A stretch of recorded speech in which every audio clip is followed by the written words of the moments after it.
Chase, you're a late model guy, so is it exciting to see a series like the Cars Tour get to be in a national spotlight tonight?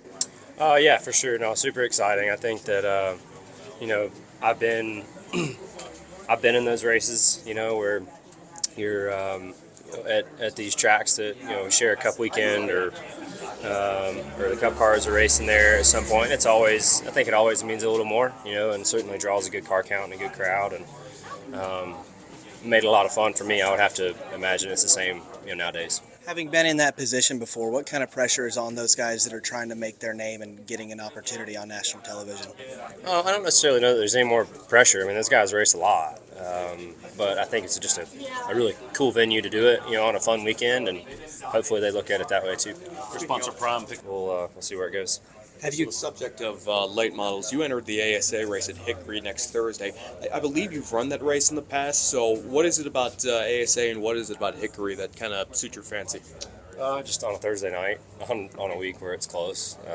That's really about it. There's not really a lot of weekday races in the super late model world, and the freight racing team that I drive for on that side of things, they have a lot going on too. It's not just about me. So they have other guys that race throughout the year, and I kind of slot in where my schedule allows and where it makes sense, and that race just so happens to have been a place that made sense for us last year too. Now, on the subject of Hickory, it's been a long time since NASCAR ran there, but it's still very renowned in the late model asphalt short track racing world. What is it about that racetrack that challenges drivers so much and makes it so venerated?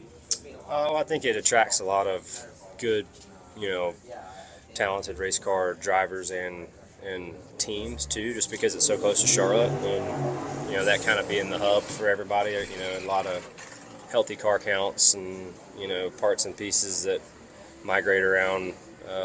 The Charlotte, Concord, Mooresville area. It just seems like there's a lot of cars, like late model cars in general around the area. So, typically where the car counts are high, the competition's going to be really good too. And the Southeast is really the kind of become a pretty solid foundation of asphalt short track racing and just the level of health that it seems to have around here.